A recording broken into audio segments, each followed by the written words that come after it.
Hello बच्चों, कैसे हैं सारे आप लोग। आई होप सारे बच्चे बहुत बहुत अच्छे होंगे, बहुत अच्छे तरीके से पढ़ाई कर रहे होंगे। ठीक है, तो बेटा हमारा चैप्टर कौन सा है? Molecular basis of inheritance. Okay, और इस चैप्टर में अभी जो आज हम कंप्लीट करने वाले हैं वो हम क्या है? Packaging of DNA helix. ठीक है, और मेरा नाम है शीतल शर्मा, मैं आपकी बायोलॉजी टीचर। और इससे पहले वाले लेक्चर में हमने क्या पढ़ा था, एक बार शॉर्ट रिवाइज कर लेते हैं। डीएनए का स्ट्रक्चर, ठीक है, डीएनए का स्ट्रक्चर कैसा है? डबल हेलिकल स्ट्रक्चर है डीएनए में। ठीक है, एक 3'5' है, एक 5'3' होता है। वो न्यूक्लियोटाइड से मिलकर बना हुआ है। और न्यूक्लियोटाइड किससे? नाइट्रोजनस बेस, शुगर और फॉस्फेट से मिलकर बने हुए हैं। और एडेनिन थाइमिन से हाइड्रोजन के डबल बॉन्ड से, और गुआनिन साइटोसिन से हाइड्रोजन के ट्रिपल बॉन्ड से आपस में क्या करते हैं? हाइड्रोजन बॉन्ड बनाते हैं। ठीक है, इतनी बात सबको क्लियर मेरे बच्चों? चलिए अब शुरू करते हैं यहाँ पर पैकेजिंग ऑफ डीएनए। ठीक है, तो पैकेजिंग ऑफ डीएनए से क्या मतलब है कि the distance between two consecutive base pair, हमने देखा था कितना होता है? 0.34। ठीक है, बेस पेयर के बीच में अगर हम यहाँ पे ये डीएनए का स्ट्रक्चर बनाए तो कितना है? 0.34। ठीक है, कितना है? नैनोमीटर। ये सीखिए, और इसको फिर हमको कन्वर्ट करना है कैसे? 0.34 को इंटू 10⁻⁻⁹। ठीक है, तो ये नैनोमीटर हुआ। और अगर हमने यहाँ पे ये -9 लगा दिया तो फिर ये क्या हो गया? मीटर हो गया। ठीक है, अगर हमको क्या करनी है कि if the length of DNA double helix in a typical mammalian cell is calculated. ठीक है, क्या करना है? मैमेलियन सेल के अंदर डीएनए की लेंथ को क्या करना है? कैलकुलेट करना है। तो हमको क्या करना है कि हमको मल्टीप्लाई करनी पड़ेगी किसकी? कि total number of base pair की कितने बेस पेयर है, ठीक है, with distance between two consecutive base pair. ठीक है, किससे मल्टीप्लाई करना पड़ेगा? कि 2 कॉन्जिक्यूटिव बेस पेयर। तो देखिए यहां पर, देखिए ये क्या है? एक मिनट, तो देखिए यहाँ पे जो मल्टीप्लाई किया गया है, किसमें किया गया है? कि multiplying the total number of base pair, कि total number of base pair जितने भी हैं उसको किससे करेंगे?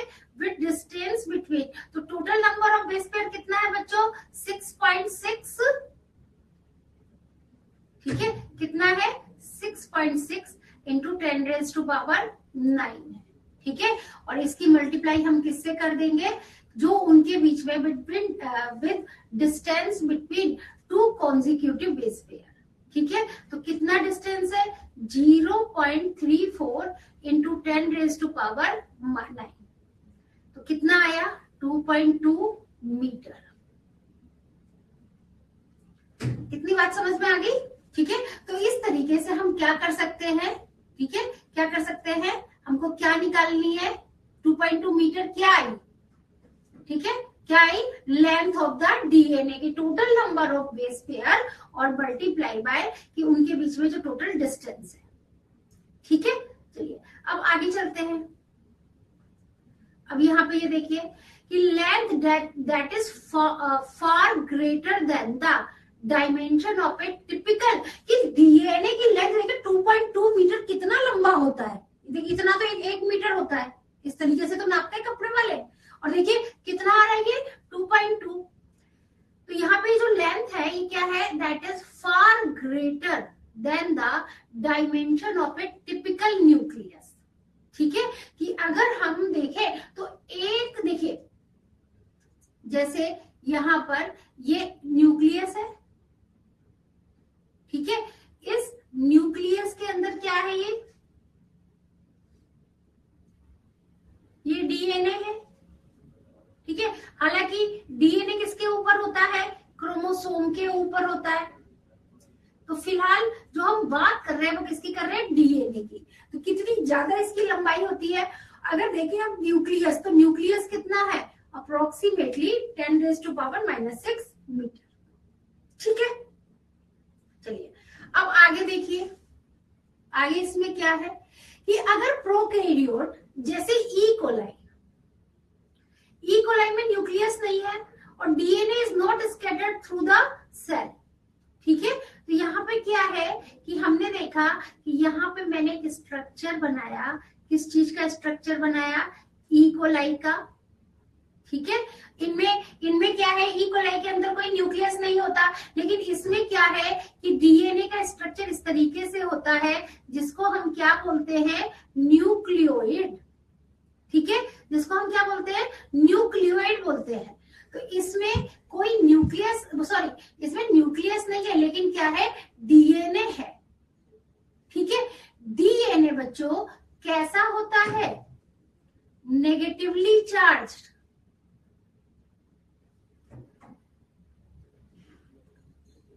समझे, and is held with some proteins, ठीक है। और इस नेगेटिवली चार्ज्ड में क्या लगा होता है, प्रोटीन्स लगी होती हैं, ठीक है। और ये प्रोटीन्स क्या है, ये है पॉजिटिव चार्ज, ठीक है। इतनी बात समझ में आ गई। तो डीएनए खुद क्या है, नेगेटिवली चार्ज्ड है, डीएनए के ऊपर क्या लगे हुए हैं, प्रोटीन लगी हुई है, ठीक है। प्रोटीन क्या है, पॉजिटिव चार्ज है, ठीक है। इतनी बात समझ में आई। तो यहाँ पर क्या है कि इसी जो डीएनए है बैक्टीरिया के अंदर, उसको हम क्या बोलते हैं, उसको हम बोलते हैं क्या, न्यूक्लियोइड बोलते हैं, ठीक है। And the DNA in nucleoid is organised in large loops held by protein, कि जो डीएनए है, ठीक है, उसके ऊपर क्या लगी हुई है, प्रोटीन लगी हुई है। तो डीएनए खुद क्या है, डीएनए खुद है क्या, नेगेटिवली चार्ज्ड, ठीक है। और इसके ऊपर जो ये प्रोटीन है, प्रोटीन क्या है, पॉजिटिवली चार्ज्ड, ठीक है। इतनी बात क्लियर हुई। तो इस तरीके से डीएनए और प्रोटीन आपस में मिले रहते हैं, ठीक है। DNA in nucleoid is organised in loop, large loop, ठीक है, जिसमें क्या है, प्रोटीन है। अब देखिए, अभी हमने बात की किसकी, प्रोकैरियोट्स की। अब हम किसकी बात कर रहे हैं, अब हम बात कर रहे हैं बच्चों यूकैरियोट्स की। तो यूकैरियोट्स में packaging organisation is much more complex, ठीक है। यूकैरियोट में वो थोड़ा सा कॉम्प्लेक्स है, और पैकेजिंग किससे हो रही है, एक प्रोटीन का नाम दिया गया है, कौन सी, हिस्टोन है, ठीक है, समझ में आया। तो यहाँ पर एक नई चीज क्या आई कि यूकैरियोट्स में भी डीएनए पे प्रोटीन है, लेकिन कौन सी प्रोटीन है, हिस्टोन प्रोटीन है। अब हिस्टोन का ही स्ट्रक्चर अगर हम देखें, ठीक है, तो हिस्टोन के स्ट्रक्चर में कैसे हमको दिखाई दे रहा है, देखिए, बेसिक प्रोटीन है, याद रखिएगा, 5 type, H1, H2A, H2B, H3, H4, ठीक है। और कौन से अमीनो एसिड है, लाइसिन और आर्जिनिन, ठीक है। देखिए बच्चों, अमीनो एसिड मिलकर क्या करते हैं, प्रोटीन बनाते हैं, ठीक है। अमीनो एसिड मिलकर क्या करते हैं, प्रोटीन बनाते हैं। तो यहाँ पर कौन सी प्रोटीन है, कौन सा अमीनो एसिड है, लाइसिन और आर्जिनिन है, ठीक है। और यहाँ पे क्या है, 5 टाइप्स, क्या, H1, H2A, H2B, H3 and then H4, ठीक है। इतनी बात सबको समझ में आ गई।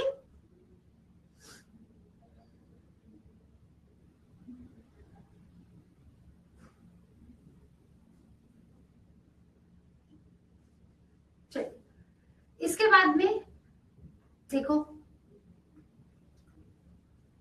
कि histone are organised to form a unit of 8 molecules, जिसको हम क्या बोलते हैं, हिस्टोन एक्टामर, ठीक है। यहां से क्वेश्चन आ जाते हैं बच्चों ठीक है, कि जो हिस्टोन है उसने क्या बनाया, to form a unit of 8 molecule.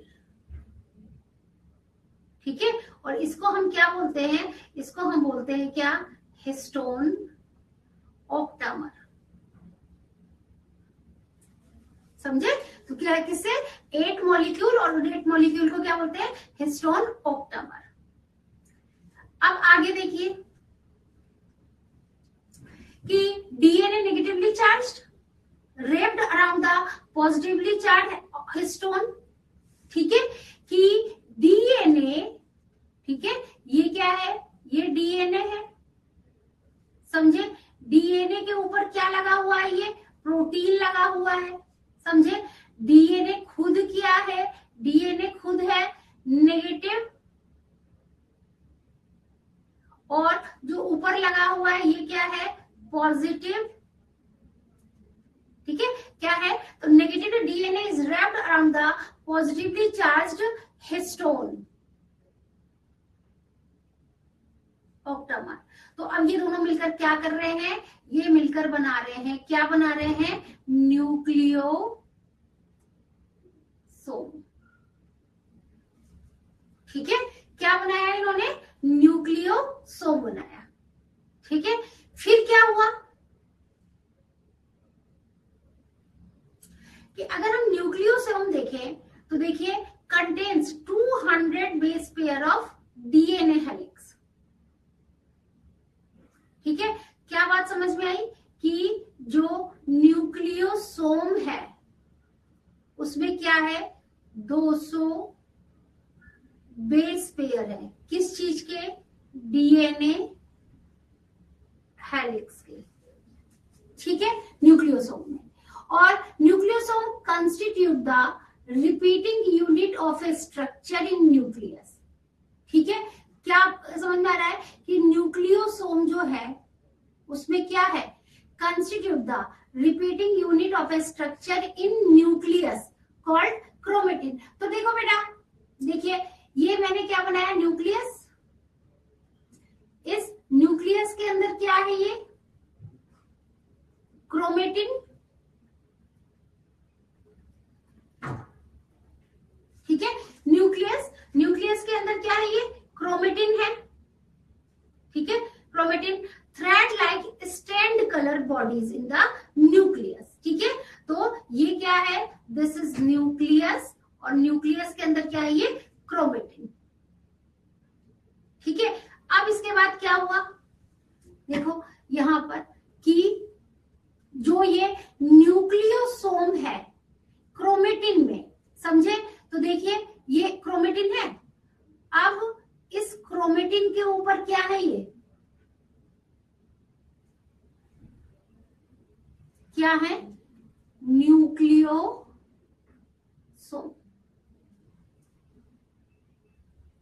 ठीक है, तो क्रोमेटिन में जो ये न्यूक्लियोसोम है बच्चों, ये क्या है, are seen in bead on string. ठीक है, कैसे दिखाई देते हैं, जैसे स्ट्रिंग के ऊपर बीड है। ठीक है, कैसे, स्ट्रिंग के ऊपर क्या है, बीड है। ठीक है, जैसे मोतियों की माला नहीं होती है, उस तरीके से ये दिखाई देते हैं। ठीक है, चलिए अब आगे देखते हैं। ये देखो स्ट्रक्चर यहाँ पर क्या है। ठीक है, ये बच्चों एक न्यूक्लियोसोम का स्ट्रक्चर है। ये क्या है, ये डीएनए है। ठीक है, इस डीएनए में ये वाला पार्ट क्या है, हिस्टोन ऑक्टामर है। ठीक है, और ये क्या है बच्चों, H1 हिस्टोन है। तो ध्यान रखिए क्या है, दिस इज हिस्टोन ऑक्टामर, ये क्या है, ये H1 हिस्टोन है। ठीक है, और ये क्या है, कोर ऑफ हिस्टोन मॉलिक्यूल, और इसके चारों तरफ क्या लगा हुआ है, ये डीएनए लगा हुआ है। ठीक है, तो ये स्ट्रक्चर समझ में आया, किस चीज का स्ट्रक्चर है, ये न्यूक्लियोसोम का। और यहाँ पर देखो जैसे मोतियों की माला की तरह क्रोमेटिन है ये, और इस क्रोमेटिन के ऊपर क्या लगे हुए हैं, ये न्यूक्लियोसोम इसके ऊपर लगे हुए हैं। ठीक है, चलिए अब आगे देखते हैं कि beads on string structure in chromatin is package to form chromatin fibre. ठीक है, क्या बात समझ में आई? क्या समझ में आई कि बीड क्या है कि बीड्स ऑन स्ट्रिंग। ठीक है, क्रोमेटिन में इन्होंने क्या बनाया? Chromatin fibres.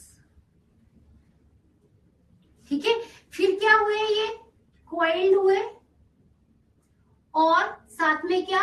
कंडेंस्ड। ठीक है, कौन सी स्टेज में? मेटाफेज स्टेज में।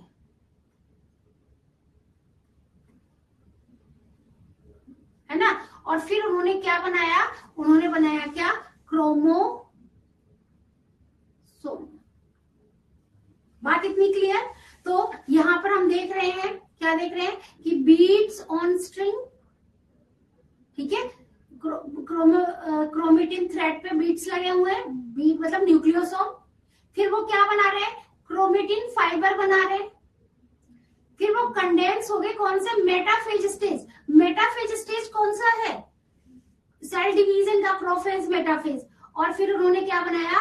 फिर उन्होंने बनाया क्या? क्रोमोसोम। ठीक है, अब इसके बाद क्या होगा कि द पैकेजिंग ऑफ क्रोमेटिन। ठीक है, ये जो क्रोमेटिन है इस तरीके से जो स्ट्रक्चर बना है ये, ठीक है, इसमें क्या है? इसमें एडिशनल सेट ऑफ प्रोटीन्स हैं। ठीक है, that collectively are refer to as. इस तरीके के स्ट्रक्चर को क्या बोला गया है? Non histone chromosomal protein. क्या बात समझ में आई? ये जो क्रोमेटिन है ना, इसमें क्या है? एडिशनल सेट ऑफ प्रोटीन है। इस वजह से इसको क्या कहा जा रहा है? इसको क्या बोल रहे हैं बच्चों? Non histone chromosomal proteins. ठीक है, NHC। समझे मेरी बात? Non histone chromosomal protein. इतनी बात क्लियर हुई? चलिए अब आगे देखते हैं। इसमें देखिए क्या है कि इन अ टिपिकल न्यूक्लियस में some region of chromatin are loosely packed. ठीक है, कि न्यूक्लियस के अंदर जो क्रोमेटिन है, ठीक है, उसमें क्या स्टेन किया तो स्टेनिंग कैसा हुआ? बहुत लाइट हुआ, उसको स्टेन कलर किया तो जो पार्ट बहुत ही लाइट कलर हुआ उसको हमने क्या बोला? You chromatin. ठीक है, क्या हम बोलते हैं उसको? You chromatin. ठीक है,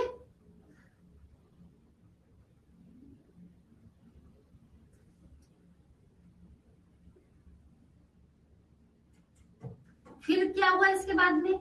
द क्रोमेटिन, वो क्रोमेटिन, ठीक है, that is more densely packed. एक जगह हमने देखा लाइट है, एक जगह हम क्या कर रहे हैं? डेंस है, और उसमें कलर डालने पे कैसे डार्क कलर शो कर रहा है।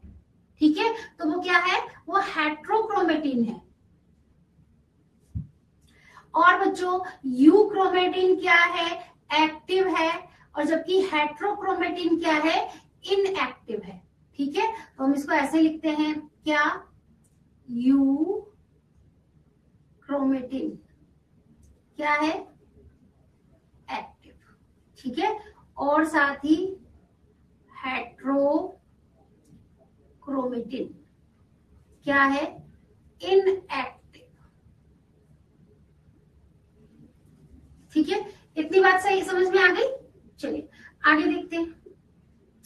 चलिए, इतना भी हमने किसके बारे में पढ़ा? हमने पढ़ा न्यूक्लियोसोम के बारे में। न्यूक्लियोसोम एक्चुअली में है क्या?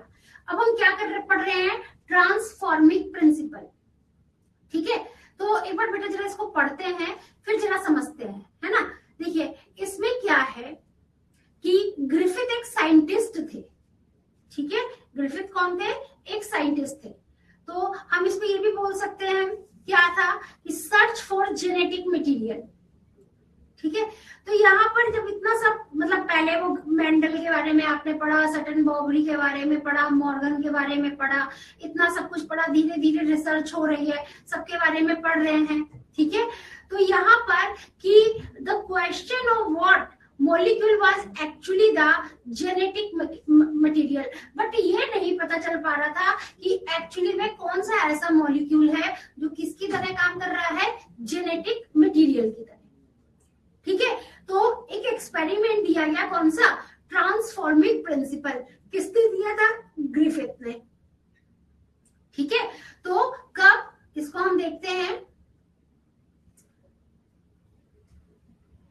ठीक है, कि इन 1928, ठीक है, कौन से साइंटिस्ट थे, ग्रिफिथ।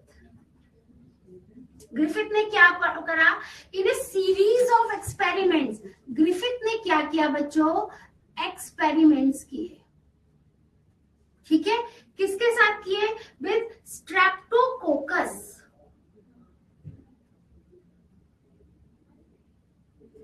ठीक है, स्ट्रेप्टोकोकस न्यूमोनी।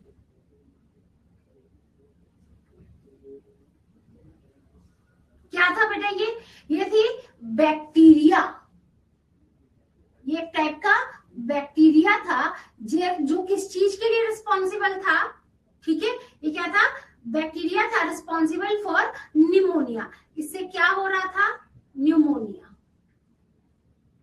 ठीक है। तो स्ट्रेप्टोकोकस न्यूमोनी पर उन्होंने एक्सपेरिमेंट किया, और वो जो बैक्टीरिया था वो किस चीज के लिए रिस्पॉन्सिबल था, निमोनिया डिजीज के लिए, ठीक है। फिर क्या हुआ कि during the course of his experiment a living organism bacteria had change in physical form, ठीक है। तो बैक्टीरिया जो था, it was changing in its physical form, ठीक है। ये क्या कर रहा था, अपने फिजिकल फॉर्म में चेंज हो रहा था, ठीक है। अब क्या हुआ कि देखिए, अब इसको ध्यान से देखिएगा कि जब स्ट्रेप्टोकोकस न्यूमोनी बैक्टीरिया को क्या किया गया, ग्रो किया गया, ठीक है, उसको ग्रो कर रहे हैं, कहां पे, कल्चर प्लेट में, ठीक है। जब वो अपनी मतलब फिजिकल फॉर्म चेंज कर रहा है, तो क्या हुआ उससे कि some produce smooth shiny colonies while other produce rough colonies, ठीक है। तो देखिए, जैसे मान लीजिए ये बैक्टीरिया है, ठीक है, एक ने तो क्या है, बिल्कुल बिल्कुल शाइनी, चमकदार, ठीक है। तो यहां पे मैं क्या लिख रही हूं, स्मूथ शाइनी कॉलोनीज, ठीक है। और दूसरी ने क्या, दूसरा फॉर्म उसका क्या बना, रफ। तो रफ में हम थोड़ा सा इसको रफ कर देते हैं, कैसे, ये ऐसे,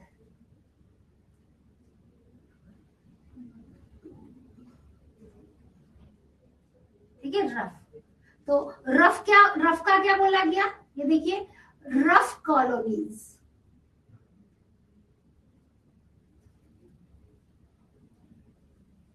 ठीक है। तो स्मूथ वाली क्या थी, एस, और रफ वाली क्या थी बच्चों, आर, इधर आर इधर लग देती, ठीक है। तो बैक्टीरिया जो था अपना फिजिकल फॉर्म में चेंज हो रहा था, एक हुआ स्मूथ, एक हुआ रफ, एक एस और एक कैपिटल आर। अब इसके बाद क्या हुआ कि ये एस इसलिए हुआ कि this is because the S strain bacteria have a mucus polysaccharide coat, ठीक है, कि एस वाले के पास, जो एस था उसके पास क्या था, म्यूकस कोट, ठीक है, और आर वाले के पास ये नहीं था, ठीक है। तो माइस इन्फेक्टेड विद एस, अब एस को किस में डाला, माइस में डाला, ठीक है। तो क्या हुआ कि माइस इन्फेक्टेड विद एस डाई, माइस क्या हो गई, मर गई, ठीक है, किससे, निमोनिया से। लेकिन जब आर वाले को माइस में डाला तो क्या हुई, वो लिविंग रही। बात समझ में आई कि एस वाले को डाल रहे हैं तो म्यूकस कोट था, मर गई माइस, ठीक है, उसके ऊपर पॉलीसेकेराइड था। लेकिन आर वाले में डाला तो माइस नहीं मरी, माइस जिंदा रही। फिर क्या हुआ, ये देखिए, इसको ऐसे समझो, ये देखो, एस स्ट्रेन माइस में डाला, माइस डेड, आर स्ट्रेन माइस में डाला, माइस जिंदा है, ठीक है।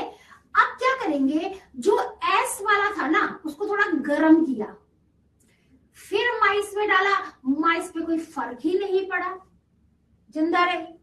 लेकिन इस गरम वाले एस को जब आर के साथ मिला के डाला तो माइस की डेथ हो गई। मतलब कोई ऐसी चीज थी जिसने क्या किया, आर को विरुलेंट कर दिया, आर को जहरीला कर दिया, और जिससे माइस फिर से मर गई।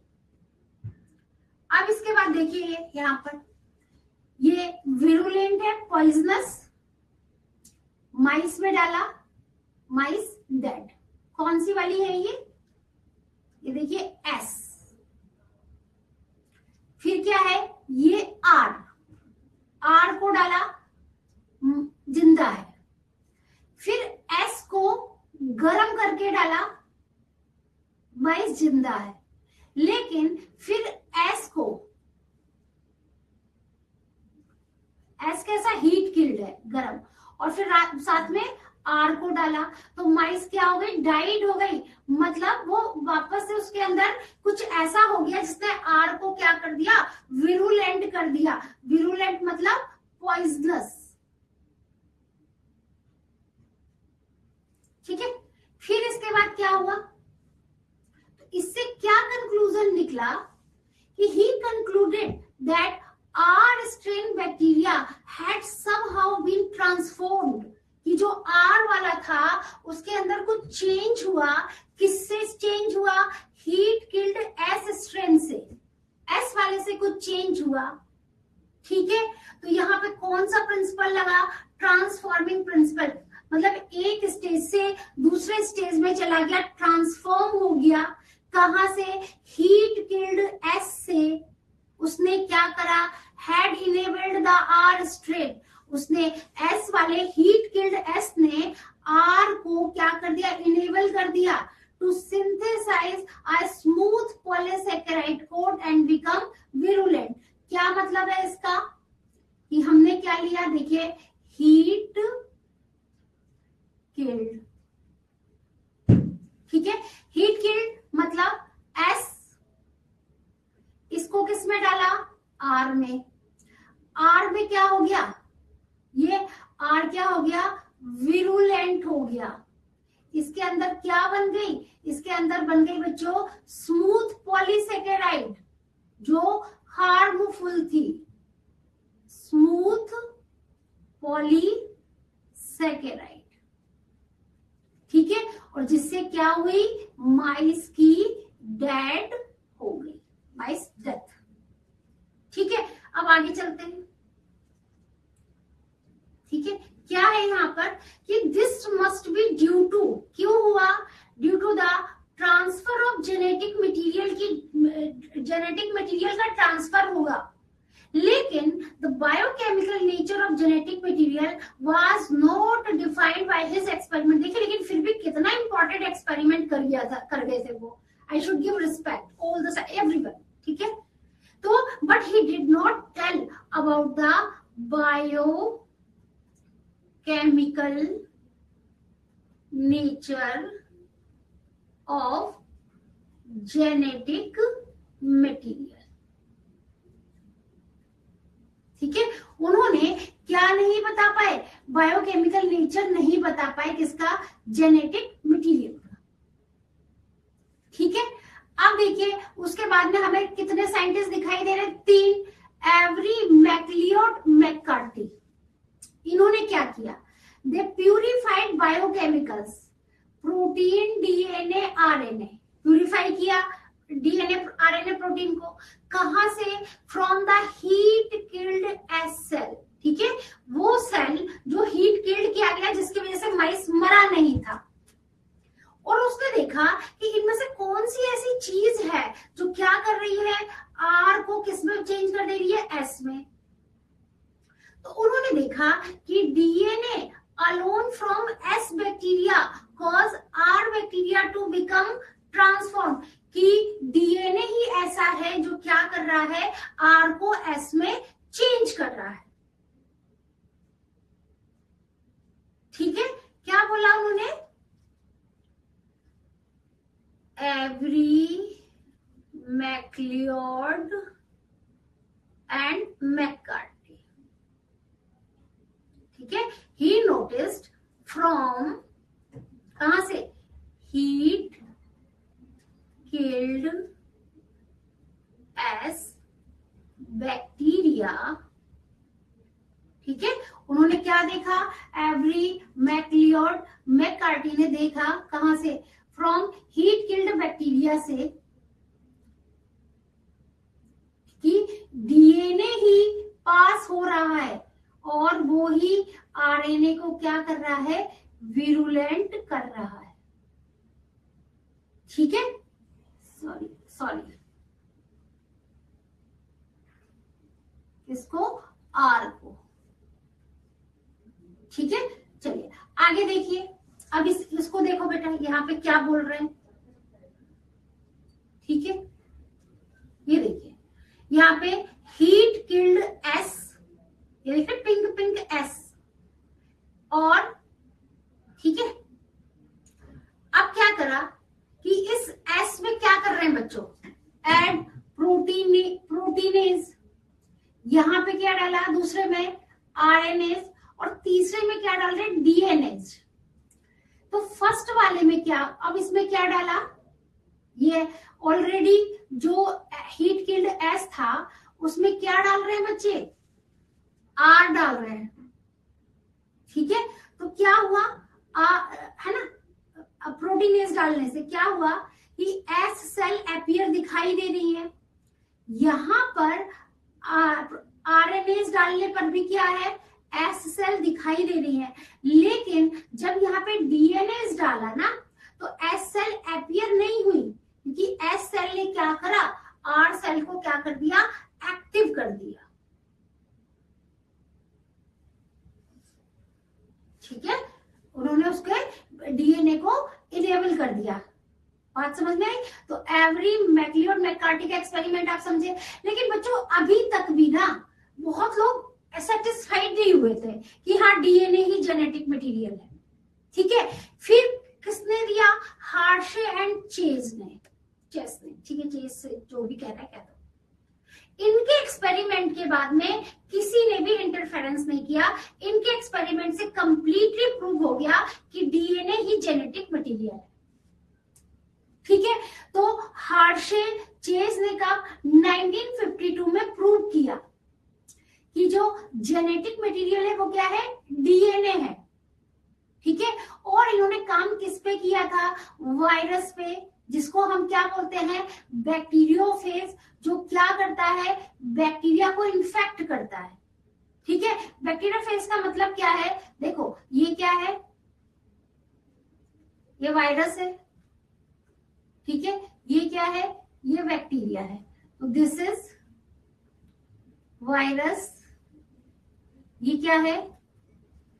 बैक्टीरिया। ठीक है, अब इनको मिलाकर हम क्या बोलेंगे? ये क्या है? बैक्टीरियोफेज। ठीक है, इतनी बात क्लियर हुई। चलिए आगे चलते। ये देखिए अब यहां पर क्या है कि देख ग्रो वायरस पॉपुलेशन, उन्होंने क्या किया? वायरस को ग्रो किया कहां पे? एक मीडियम में that contain radio active phosphorus. ठीक है, तो एक ऐसे मीडियम में वायरस को बढ़ा रहे, ग्रो कर रहे हैं जिसमें रेडियो एक्टिव फॉस्फोरस है, और दूसरा क्या है? Radio active sulphur. ठीक है, तो इसको ऐसे समझिए एक ये है, एक ये है, ऐसे इसको है ना समझाने के लिए बता रही हूँ। तो एक में क्या है, एक में है रेडियो एक्टिव फास्फोरस, दूसरे में क्या है, रेडियो एक्टिव सल्फर। ठीक है, इसमें क्या कर रहे हैं, ग्रीव वायरस, ठीक है, यहाँ पे वायरस को क्या कर रहे हैं, ग्रो कर रहे हैं। फिर क्या हुआ इसके बाद में, इसके बाद में क्या हुआ कि viruses grown in the presence of radio active phosphorus. जो वायरस रेडियो एक्टिव फास्फोरस में ग्रो हुआ था कंटेन्ड रेडियो एक्टिव डीएनए। देखिए डीएनए के अंदर फास्फोरस होता है ना, फॉस्फेट होता है, ठीक है। तो जो फास्फोरस में ग्रो हुआ था वायरस, तो उसके अंदर क्या है, radio active DNA, but not radio active protein. देखिए प्रोटीन में क्या होता है, एक जगह क्या है फास्फोरस, एक जगह क्या है सल्फर है। तो प्रोटीन में क्या है, सल्फर है, because DNA contains phosphorus but protein does not. ठीक है, अभी आएगा समझ में, डायग्राम से हम समझेंगे। फिर हमने वायरस को सल्फर में ग्रो किया, ठीक है, तो content radio active but not radio active DNA. तो because DNA does not contain sulphur, ठीक है, डीएनए में सल्फर नहीं होता, ठीक है, रेडियो एक्टिव प्रोटीन थी इसमें, तो but not radio active DNA, मतलब सल्फर में डीएनए नहीं होता। तो radioactive bacteriophage were allowed to attach to E coli bacteria. जो बैक्टीरियोफेज था ना, वो किससे जुड़ गया, ई कोलाई बैक्टीरिया से जुड़ा है।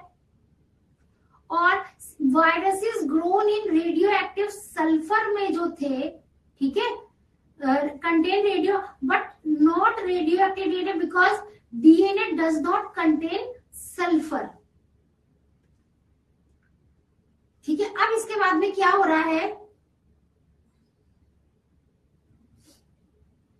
Were allowed to attach to E coli bacteria. ठीक है, तो then as the infection proceed, ठीक है, आगे के प्रोसेस हो रहा है, तो viral coat were remove from the bacteria by agitating them in a blender. तो virus particle were separated from the bacteria, फिर उनमें सेंट्रीफ्यूगेशन कराया गया, और क्या देखा कि bacteria that were infected with virus, वो बैक्टीरिया जो वायरस से इन्फेक्ट हुए थे, that had radio active DNA, जिसमें डीएनए था, indicating that DNA was the material that pass from virus to bacteria. मतलब जिनमें डीएनए था ना रेडियो एक्टिव, तो उनकी जो नई जनरेशन बनी उसके अंदर भी रेडियो एक्टिव डीएनए आया। लेकिन जो बैक्टीरिया इन्फेक्ट हुआ था वायरस से and that had radio active protein, उसमें क्या था, रेडियो एक्टिव प्रोटीन था, that had radio active protein but were not, ठीक है, DNA is there for the genetic, but that is passed from virus to bacteria. ठीक है, तो आगे की जनरेशन में क्या है, सिर्फ डीएनए ही गया, प्रोटीन नहीं गया। इसको हम ऐसे समझ सकते हैं, देखिए ये बैक्टीरियोफेज है, ठीक है, यहाँ पे क्या है, यहाँ पे फास्फोरस दिख रहा है आपको, यहाँ पे सल्फर दिख रहा है।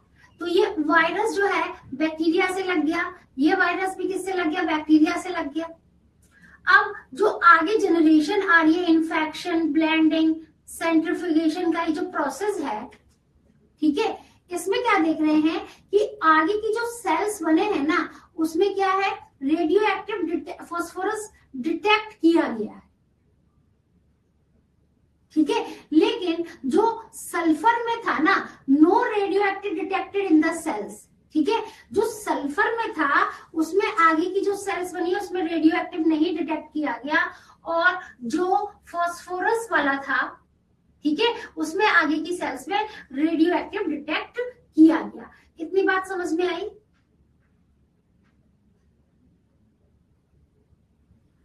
एक बार हम इसको फिर से देखते हैं कि वायरस को ग्रो कर रहे हैं मीडियम में, ठीक है, एक में रेडियो एक्टिव फास्फोरस है और दूसरे में रेडियो एक्टिव सल्फर है। ठीक है, तो जो वायरस ग्रो किया है कहाँ पे, फास्फोरस में, वहां पे रेडियो एक्टिव डीएनए है but not radio active protein. ठीक है, तो जो देखिए इसको ऐसे समझो कि जो फास्फोरस में है, ठीक है, वहां पे वायरस को ग्रो किया। ठीक है, तो जब वायरस को ग्रो किया तो उस फास्फोरस किस में होता है, डीएनए में होता है। ठीक है, अगला पॉइंट देखो कि फिर हम वायरस को ग्रो कर रहे हैं कहां पे, सल्फर में। Sulphur contain radio active protein, तो जो प्रोटीन है ना उसके अंदर सल्फर है, लेकिन but not radio active DNA, because DNA does not contain. यहाँ पे क्या है, यहाँ पे क्या है बच्चों कि सल्फर जो है वो किसमें है, प्रोटीन में। पी मतलब प्रोटीन। ठीक है, अब क्या हुआ कि radioactive bacteria were allowed to attach to E coli. अब धीरे धीरे वायरस जो ई कोलाई से अटैच हो रहा है। अब देखो जो वायरस ग्रो किया था सल्फर में, ठीक है, सल्फर में क्या है, प्रोटीन है बट वहां पे डीएनए नहीं है, because DNA does not contain sulphur, क्योंकि डीएनए में सल्फर होता नहीं है। ठीक है, तो radioactive bacteriophage were allowed to attach to bacteria. ठीक है, वैसे ही आगे इन्फेक्शन हुआ तो viral coat were remove from the bacteria. ठीक है, उसको हटा दिया वहां से, उसके कवरिंग को, और वायरस पार्टिकल को फिर सेपरेट कर लिया। ठीक है, सेंट्रीफ्यूगेशन के प्रोसेस के थ्रू फिर बैक्टीरिया जो था that were infected with virus that had radioactive DNA, जिसमें डीएनए था जो उससे इन्फेक्ट हुए थे। तो ठीक है, तो वो वाला तो आगे की जनरेशन में मिला। ठीक है, लेकिन जिसमें क्या था, जिसमें प्रोटीन था, वो आगे की जनरेशन में रेडियो एक्टिव नहीं मिला। ठीक है, तो यही है। और अगर इसको और थोड़ा शॉर्ट में मैं समझाऊं तो देखो बेटा, ये क्या है, ये बैक्टीरिया, ये भी क्या है, बैक्टीरिया। एक जगह क्या है सल्फर, एक जगह क्या है फास्फोरस, इस पे आके क्या लग गया, ये वायरस, इस पे भी आके क्या लग गया, ये वायरस। ठीक है, अब इसके बाद क्या हुआ, ये वायरस, ये बैक्टीरिया, ये क्या है वायरस, ये क्या है बैक्टीरिया। अब इसमें जो भी आगे प्रोसेस हो रही है या जो भी आगे प्रोसेस हो रही है, तो इससे जो अब ये जो थे ना, ये रेडियो एक्टिव थे। ठीक है, सल्फर, और ये भी क्या था, रेडियो एक्टिव। समझे? तो इससे क्या है कि जो आगे की जनरेशन बनी इसके अंदर, उसमें क्या पाया गया, और इसमें भी जो आगे की जनरेशन बनी, ठीक है, तो इसमें क्या था, इसमें रेडियो एक्टिव फास्फोरस था और इसमें रेडियो एक्टिव सल्फर नहीं था। इसमें रेडियो एक्टिव फास्फोरस था। तो क्या हुआ, इससे क्या प्रूफ हुआ कि फास्फोरस किसमें होता है, डीएनए में होता है ना। तो इससे क्या प्रूफ हुआ कि आगे की जो जनरेशन बन रही है, आगे जो बैक्टीरियोफेज बन रहे हैं, उसमें क्या निकला कि DNA is the genetic material. ठीक है, आई होप ये क्लियर हुआ होगा आपको। और यहाँ पे तो फिर प्रोटीन वगैरह कुछ नहीं, सिर्फ डीएनए ही जेनेटिक मटेरियल हुआ। ठीक है बच्चों, चलिए बच्चों, हमारे चैनल को आप लाइक करें, सब्सक्राइब करें, शेयर करें। आप लोग फिलो ऐप डाउनलोड कर लीजिए, उसमें आपको जो भी डाउट है आप किसी भी टाइम किसी भी टीचर से कोई भी डाउट अपना पूछ सकते हैं। With in 60 second you can connect with your teacher. ठीक है, चलिए बच्चों, अब मैं वीडियो को एंड करती हूँ। Bye everyone.